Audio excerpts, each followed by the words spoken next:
Capital structure और components of capital structure, ये पूरा मैं आपको कंसेप्ट बता दूंगा, आपको पूरे तरीके से समझ में आएगा। एक एग्जांपल लेते हैं पहले, कैपिटल स्ट्रक्चर क्या होता है। नाउ ऐसा सोचो, आपको एक जिम डालना है, ठीक है। जिम में आपको लगने वाले हैं 1 करोड़ रुपए, ठीक है। आपने क्या किया, खुद के जेब से 60 लाख रुपया लगाया। बहुत पैसा है भैया आपके पास, 60 लाख खुद का। ये क्या हुआ, ओन्ड कैपिटल हुआ। और आपने 40 लाख का 40 लाख का क्या लिया, लोन लिया। आपको 1 करोड़ मिल गया। ये 1 करोड़ क्या हो गया, आपको जो कैपिटल लगने वाला है, डू यू एग्री। ये 60 लाख क्या हुआ, ओन्ड हुआ। 40 लाख क्या हुआ, लोन, या इसको बोरोड भी बोल सकते हैं तो भी चलेगा, कोई दिक्कत नहीं, ठीक है। नाउ रेशियो क्या हुआ आपके 1 करोड़ का, डू यू एग्री, 60 और 40 है। या इसको मैं ऐसे भी बोल सकता हूँ 23:2, या 60% और 40% भी बोल सकते हैं मिक्स को।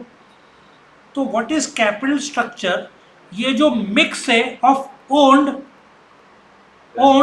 एंड बोरोड, मिक्स कितना है 60-40। ये जो मिक्स है, भेलपुरी में कितना मुरमुरा कितना सेव, मिक्स जो है। और किसका एग्जांपल है, रगड़ा पेटिस में बटाटा और कांदे का मिक्स, या और किसका बोलोगे, आपके खोपड़िया में कितना पढ़ाई का और कितना रील्स का मिक्स है। So what is capital structure, owned और बोरोड कैपिटल, ओन्ड खुद का होता है, बोरोड कर्जा होता है, इसका जो मिक्स है। एक और एग्जांपल लेता हूँ, आपको एक कार खरीदनी है 10 लाख रुपए की, ठीक है। आपके पास है 6 लाख ली, 7 लाख खुद का ओन, और आप कर्जा लेते हो 3 लाख का, तो मिक्स कितना हुआ, 70-30 हुआ ना, 70-30। इस मिक्स को कैपिटल स्ट्रक्चर बोलते हैं। आया समझ में।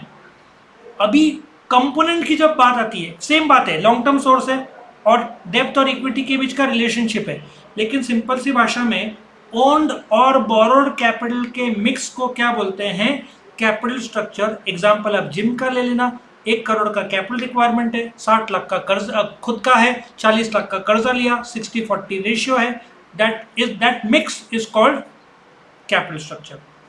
अभी कंपोनेंट्स ऑफ कैपिटल स्ट्रक्चर में सबसे पहले है इक्विटी शेयर कैपिटल। अगर ये लॉन्ग टर्म है, शेयर्स के दो ही प्रकार होते हैं, इक्विटी और प्रेफरेंस। इक्विटी में रेट ऑफ रिटर्न क्या होता है, फ्लक्चुएटिंग होता है, पैसा कब दिया जाता है, लास्ट में दिया जाता है। प्रेफरेंस, डिविडेंड भी पहले मिलेगा, रेट ऑफ डिविडेंड भी फिक्स्ड है, कंपनी बंद हुई तो पहले पैसा मिलेगा। इक्विटी में मीटिंग शेयर होल्डर्स अटेंड कर सकते हैं, प्रेफरेंस नहीं अटेंड कर सकते, प्रेफरेंस इक्विटी में कन्वर्ट हो सकते हैं। इन शॉर्ट, आपने इक्विटी और प्रेफरेंस का डिस्टिंग्विश भी कर लिया, तो आपको ये करने की जरूरत ही नहीं है, बस आपने ये एसपी के सेकेंड चैप्टर में दिया हुआ है।